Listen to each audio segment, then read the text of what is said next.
नमस्कार दोस्तों, स्वागत है आप सभी का अपने यूट्यूब चैनल मैथ्स अकेडमी पर। दोस्तों हमारी चल रही थी रीजनिंग की प्रैक्टिस सेट, उसके अंदर आज हमारा पार्ट नंबर 28 होने वाला है। इसका मतलब है कि पार्ट 27 हमने कर लिए हैं कंप्लीट, जिसके अंदर सभी जो 10 क्वेश्चन हमने हर वीडियो के अंदर लिए हैं वो अलग अलग टॉपिक से उठाए गए हैं, इसलिए आप उनकी प्रैक्टिस जरूर कीजिएगा। आपके कोई भी कॉम्पिटिशन एग्जाम में जिसमें रीजनिंग आती हो वो बहुत इंपॉर्टेंट रहने वाली है। तो चलिए आज का हम देख लेते हैं हमारा क्वेश्चन नंबर फर्स्ट क्या रहने वाला है। देखिएगा, क्वेश्चन नंबर फर्स्ट की तरफ हम आगे बढ़ते हैं।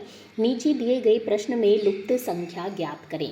तो इसमें लुप्त संख्या ज्ञात करनी है तो हम किस प्रकार से करेंगे। देखिए, क्या मैं 4 गुना 9 गुना 6 करूँ, क्या मैं 4 गुना 9 गुना 6 करूँ तो मुझे 38 प्राप्त होता है क्या?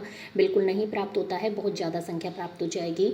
चलिए तो फिर मैं क्या करूँ, फिर मैं करती हूँ, माना कि तीनों को ऐड करती हूँ, तो तीनों को ऐड करने पर बहुत छोटी संख्या प्राप्त होगी, 38 प्राप्त नहीं होगा। तो मैं क्या करती हूँ, देखिएगा, मैं करती हूँ कि 9 + 6 करती हूँ और +4 करती हूँ। 9 + 6 + 4 करती हूँ तो 9 6 15, 15 और 4 की मैं बात करूँ तो हो जाता है हमारा 19। 19 को मैं कर दूँ 2 से मल्टीप्लाई तो मुझे क्या प्राप्त हो जाता है फ्रेंड्स, 38 प्राप्त हो जाता है। यही प्रोसेस इन तीनों को मैंने क्या किया है फ्रेंड्स, प्लस किया है। ठीक है, यही प्रोसेस मैं नेक्स्ट में अपनाती हूँ। तो देखिएगा, तीनों को मैं कर देती हूँ प्लस, तो तीनों को प्लस करने पर मुझे क्या प्राप्त होगा, तीनों को प्लस करने पर मुझे प्राप्त होगा 28। ठीक है, 8 + 11 + 9 को मैं ऐड करूं तो मुझे 28 प्राप्त होता है, और इसको मैं 2 से मल्टीप्लाई कर दूं तो मुझे कितना प्राप्त होता है फ्रेंड्स, 56 प्राप्त होता है। ठीक है, तो 56 ही हमें यहाँ पर प्राप्त करना था। आगे देखिएगा, जो हमसे पूछा गया है इसमें भी मैं इन तीनों को क्या कर देती हूँ फ्रेंड्स, ऐड कर देती हूँ। 12 + 11 + 13, तो इसको मैं ऐड करूँ तो ये कितने हो गए, इनडायरेक्टली 12 × 36, तो ये हो गया 36, 36 मल्टीप्लाई करूँ मैं 2 से तो हमें कितना प्राप्त होता है, 36 × 2 मुझे प्राप्त होता है 72, जो कि हमारे कौन से ऑप्शन में दिया गया है, ऑप्शन नंबर ए में दिया गया है। 72 हमारा इसका सही जवाब हो जाएगा। आगे देखिएगा, हम बढ़ते हैं नेक्स्ट क्वेश्चन की तरफ। नीचे दिए गए प्रश्न में संबंधित संख्या को हमें चुनना है, मतलब 940 से हमें 5 लाना है, उसी तरीके से 376 से कौन सी संख्या आएगी। तो देखिएगा, 940 में मैं किसका भाग दूं कि 5 आ जाए। तो देखिएगा, 940 में माना कि मैं किसका भाग दूं, मैं देती हूं 188 का भाग, तो मुझे 5 प्राप्त होता है। ठीक है, उसी प्रकार से देखिएगा, अब मैंने यहाँ पर किसका भाग दिया है फ्रेंड्स, 188 का भाग दिया है, तो मुझे 376 में भी 188 का भाग देना होगा। 376 में मैं 188 का भाग दे के प्राप्त करती हूँ तो मुझे क्या प्राप्त होता है फ्रेंड्स, 2 प्राप्त होता है, और 2 हमारे ऑप्शन में दिया गया है, मतलब कि ऑप्शन नंबर बी इसका सही जवाब हो जाएगा। आगे देखिएगा, हम बढ़ते हैं नेक्स्ट क्वेश्चन की तरफ। इस आकृति में कितने त्रिभुज है। तो देखिएगा, त्रिभुजों की संख्या वाले हमने काफ़ी वीडियो अपलोड कर रखे हैं, यदि आपने नहीं देखी तो अपने इसी चैनल पर जाकर देखिएगा। देखिएगा, जैसे कि ये जो बॉक्स होता है, पहले हम आपको थोड़ा सा ये बता देते हैं। जैसे कि ये जो बॉक्स होता है, इसको ये जो प्लस वाला आइकन इसको बीच में बना होता है, इसको कट करता है, उसका हमने किस तरीके से आपको काउंट करना बताया था। देखिएगा, इनके खाने काउंट कर लेंगे, 1 2 3 4, 4 खाने हैं, इसका मतलब कि 4 दूनी 8, इसके अंदर 2 गुने त्रिभुज होंगे। ये प्रोसेस हमें पता है, हमने आपको वीडियोस में बताया भी है। तो देखिएगा, मैं ये वाला जो बॉक्स है, ये वाला शुरू वाला, ये आपको इसी तरीके का दिख रहा है जिसमें बीच में प्लस बना हुआ है। एक ये जो लास्ट वाला है, तो इसके अंदर कितने हो गए, देखिएगा 1 2 3 4, तो 4 दूनी 8 तो इसके अंदर हो गए, और 4 दूनी 8 इस वाले के अंदर हो गए। ठीक है, इसमें भी देखिएगा 1 2 3 4, 4 दूनी 8 इसके अंदर हो गए, तो 8 तो हमारे यहाँ से हो गए। आगे देखिएगा, आगे मैं बात करूँ इस छोटे वाले त्रिभुज की। देखिएगा, ये वाला जो त्रिभुज है ना, ये वाला, ये इस वाले बॉक्स के अंदर देखिएगा, एक तो ये वाला त्रिभुज है, एक ये वाला त्रिभुज है, 2 त्रिभुज हमारे यहाँ से हो गए। ठीक है, तो मैं इधर लिखती जाती हूँ। ठीक है, 8, देखिएगा 8 + 8 + 2। ठीक है, अब आगे देखिएगा, आगे हमारे जो नेक्स्ट त्रिभुज है, देखिएगा एक तो हमारा ये बड़ा वाला बन रहा है, एक हमारा ये वाला बन रहा है, तो +2 मैं ये वाले ऐड कर देती हूँ। ठीक है, और देखिएगा, और कौन से हमारे इसमें त्रिभुज बनते हैं, एक हमारा कौन सा बन रहा है, ये यहाँ से यहाँ तक था। ठीक है, ये यहाँ से यहाँ तक है, और हमारा कौन सा वाला बन रहा है, देखिएगा पहले हम इनको ऐड कर लेते हैं। तो 8 दूनी 16, 17 18 19 20, 20 हमारे यहाँ तक अभी तक कंप्लीट हो चुके हैं। इसके बाद देखिएगा, इसके बाद हम कौन सा त्रिभुज काउंट करेंगे, इसके बाद एक हमारा ये त्रिभुज होता है, थोड़ा अलग कलर से दिखाते हैं ताकि आपको दिखाई दे। देखिएगा, एक हमारा होता है ये वाला त्रिभुज, सेम त्रिभुज हमारे इधर की तरफ प्राप्त हो रहा है। ठीक है, तो +2 त्रिभुज मैं ये वाले ऐड कर लेती हूँ। ठीक है, कितने हो गए हैं, 8 दूनी 16, 17 18, 19 20 21 22, 22 त्रिभुज हमने अभी तक प्राप्त कर लिए हैं। इसके बाद देखिएगा, इसके बाद हमारा कौन सा त्रिभुज हमें प्राप्त होता है, इसके बाद हमें देखिएगा ये जो ऊपर त्रिभुज प्राप्त हुए हैं, सिमिलरली त्रिभुज हमें कहाँ प्राप्त होंगे, नीचे प्राप्त होंगे। कैसे प्राप्त होंगे, ये वाला जो त्रिभुज है, एक तो ये वाला, ठीक है, सिमिलरली ये वाला, तो +2 हम और कर देते हैं, 2 त्रिभुज हमें और मिल गए हैं, ठीक है। और इसके बाद हमें कौन सा त्रिभुज चाहिए, इसके बाद देखिएगा, इसके बाद हमारे जो त्रिभुज है हमने ये वाले काउंट कर लिए, और हमारे जो ये वाले छोटे त्रिभुज है, देखिएगा हम किसी अलग कलर से डिनोट करते हैं, येलो कलर से, ठीक है। जो ये वाले त्रिभुज हैं, एक तो ये वाला त्रिभुज, एक ये वाला त्रिभुज, ठीक है, 1 2 3 और 4 त्रिभुज हमने ये वाले काउंट नहीं करे हैं अभी तक, तो 4 त्रिभुज हम ये वाले काउंट कर लेते हैं, ठीक है। 4 त्रिभुज हमने ये वाले काउंट कर लिए, तो अब टोटल त्रिभुज गिनते हैं हम, 8 दूनी 16, 17 18, 19 20 21 22 23 24, 24 और 4 28। इसका मतलब 28 त्रिभुज हमने इसमें प्राप्त कर लिए हैं। इसका मतलब है कि ऑप्शन नंबर ए इसका सही जवाब हो जाएगा। मुझे पूरी उम्मीद आपको समझ में आ गया होगा, और यदि नहीं आए तो आप हमारे कॉमेंट बॉक्स में जाकर हमसे पूछ सकते हैं। हम नेक्स्ट वीडियो में इसका सोल्यूशन आपको फिर से बताने का प्रयास करेंगे। चलिएगा, हम आगे बढ़ते हैं। चलिए एक बार मैं ऐसे करती हूँ, इसको एक बार फिर से आपको दिखा देती हूँ। देखिएगा, एक त्रिभुज तो देखिएगा, जैसे कि मैं आपको बताऊं, ये वाली जो स्ट्रक्चर है और ये वाली स्ट्रक्चर है, 8 8 तो इसमें हो गए, 1 2 ये बड़े वाले हो गए, ठीक है, और बीच वाले में 2 हो गए, और 4 ये वाले हो गए, और 4 ये वाले हो गए। इस तरीके से हमने इसमें काउंट करें तो 28 हमारे त्रिभुज प्राप्त हो जाते हैं। आगे देखिएगा, नेक्स्ट क्वेश्चन की तरफ हम बढ़ते हैं। नीचे दिए गए श्रृंखला को हमें करना है पूरा। नीचे दिए गए श्रृंखला देखिएगा, 3 है, देखिएगा 3 है, 6 है, 18 है, 72 है, तो यहाँ पर क्या आएगा, और आगे है 21 60, मतलब 2160।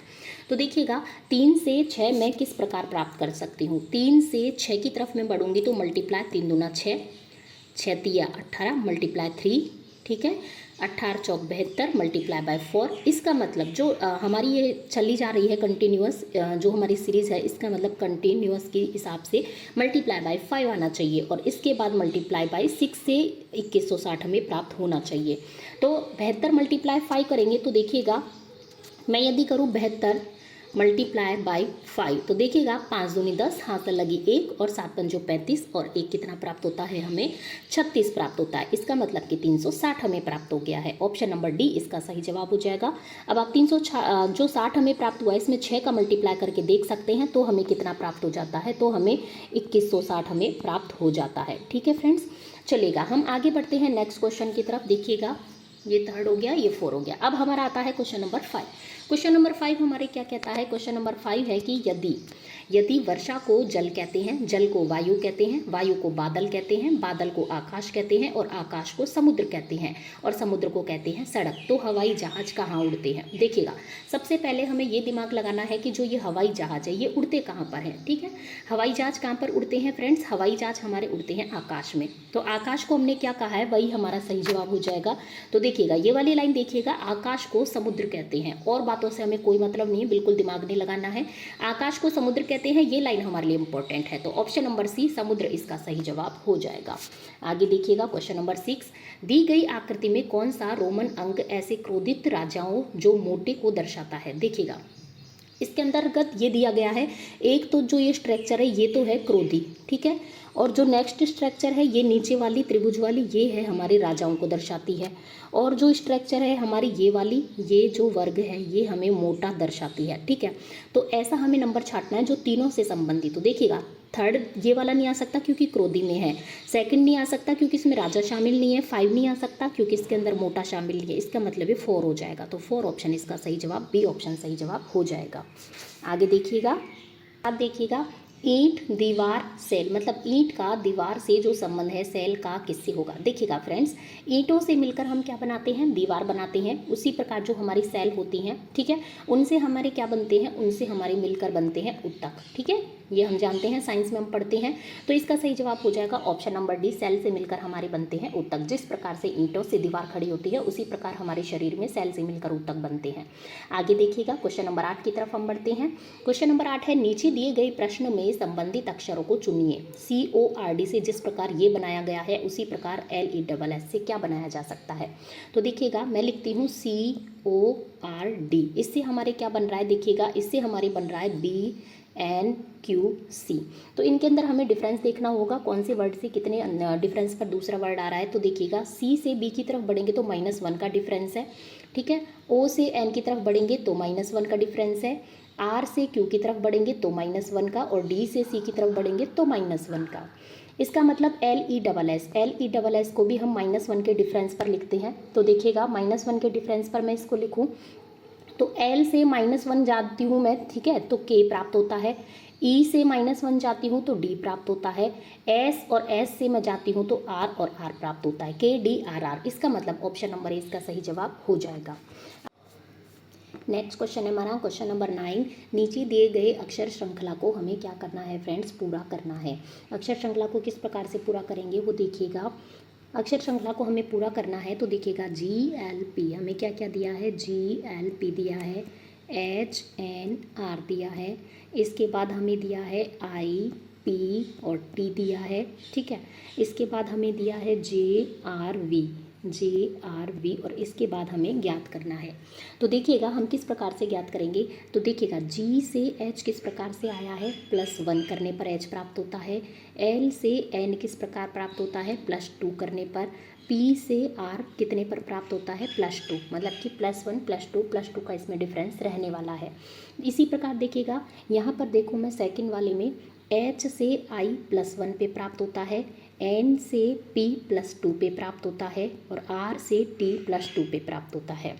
इसी प्रकार मैं नीचे की तरफ देखूँ, ये I से J ये +1 पे प्राप्त होता है, P R +2, T से V +2, ठीक है। इसी प्रकार मुझे ज्ञात करना होगा कि JRV, तो J से मैं +1 करूँगी, J से मैं +1 करती हूँ तो मुझे K प्राप्त होता है। R से मैं +2 प्राप्त करती हूँ, +2 करती हूँ तो मुझे T प्राप्त होता है, और V से मैं +2 करती हूँ तो मुझे कितना प्राप्त होता है फ्रेंड्स, X प्राप्त होता है। मतलब कि KTX इसका सही जवाब हो जाएगा, जो कि ऑप्शन नंबर C में दिया गया है। आगे देखिएगा नेक्स्ट क्वेश्चन है हमारा क्वेश्चन नंबर 10। क्या कहता है, बिहार है, देखिएगा बिहार है, गोलघर है, लाल किला है, इनको अपन को वैनारिक के द्वारा बताना है। तो देखिएगा ये जो बिहार है, बिहार के अंदर ही क्या है, गोलघर है, लेकिन जो लाल किला है वो एकदम स्वतंत्र है, इंडिविजुअल है, तो इसका इनसे कोई संबंध नहीं है। तो इस प्रकार का जो हमारा वैनारिक है ये हमारे दिया गया ऑप्शन नंबर डी में ये सही जवाब हो जाएगा।